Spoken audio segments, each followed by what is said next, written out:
Humahabol din sa Bukawi, Bulacan ang ilang mamimili na tradisyon na raw ang magpailaw at mag-fireworks sa pagpapalit ng taon. May nabili pa nga ba sila? May unang balita live si James Agustin. James, kumusta ang supply at kumusta ang presyo dyan sa Bukawi?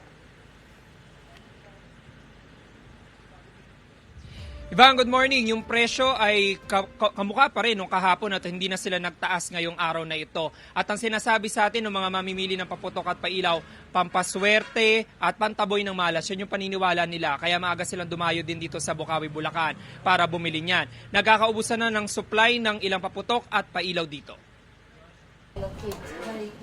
Maagang dumayo sa Bukawi, Bulacan si Koy kasama ang kanyang asawa. Galing pa silang Quezon City. Ang hanap nila, aerial fireworks at mga fountain para sa pagsalubong sa bagong taon. Yung tradition kasi namin even before pa is fireworks to ward off the evil and let the yung luck come in.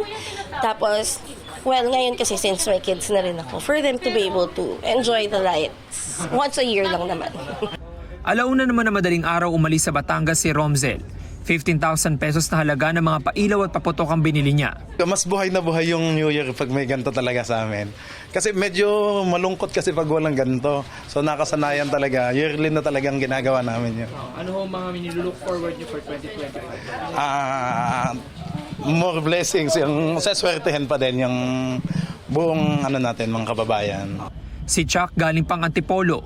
Kabilang sa mga binili niya ang ilang luces, fountain at aerial fireworks. Papaswerte daw yan yung mga pailaw na yan and then yung mga maiingay pang paalis ng malas eh. So, yeah, wala namang mawawala kung bukod sa yung lights yung mga fountain para doon sa mga anak ko at sa mga pamangkin ko kasi mahihilig sila sa ganyan. Ano po nilook forward niyo sir ng 2025? Well, more blessings, syempre good health, no? Sa ilang tindahan, nagkakaubusan na ng supply ng paputok at pailaw, tulad halimbawa ng Roman candle, kwitis at sawa. Ang kwitis po namin ilang piraso na lang po, ilang bundle na lang, ang dami na po naming nabenta. Ang aming saway, ilang piraso na lang din po. Kahit po nag-stock po kami ng marami, naubos din po. Kahit po tumaas ang presyo, talagang tinatangkilik pa rin po ng tao.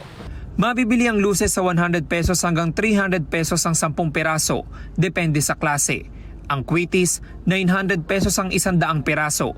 Mabenta rin ang mga cone fountain, mula sa maliit hanggang sa malaki, 25 pesos hanggang 180 pesos ang presyo. Habang ang tube fountain ay 150 pesos hanggang 1,500 pesos. Ang sawa naman ay 350 pesos hanggang 1,500 pesos, depende sa dami ng rounds. Patok din sa mga mamimili ang mga aerial fireworks na mabibili mula 1,500 pesos hanggang 35,000 pesos, depende sa dami ng shots. Samantala, Ivan, sa ilang tindahan dito sa Bukawi, Bulacan ay inuubos na lamang nila yung supply nila bago daw sila magsara. Inaasahan nila na mas dami mga mamimili ngayong umaga na po yun sa mga susunod na oras hanggang mamayang hapon. Dahil ilang oras na lamang ay talaga pagsalubong na sa bagong taon. Mahigpit pa rin po pinagbabawal yung paninigarilyo dito at pag-testing doon sa mga bibili nyong paputok at pailaw. Yan muna yung latest mula rito sa Bukawi, Bulacan. Happy New Year sa ating mga kapuso at cheers to 2025 sa iyo, Ivan. Ako po si James Agustin para sa GMA Integrated News. Cheers! Happy New Year! Maraming salamat, James Agustin. Kapuso, huwag magpapahuli sa latest news and updates. Mag-iuna ka sa balita at mag-subscribe sa YouTube channel ng GMA Integrated News.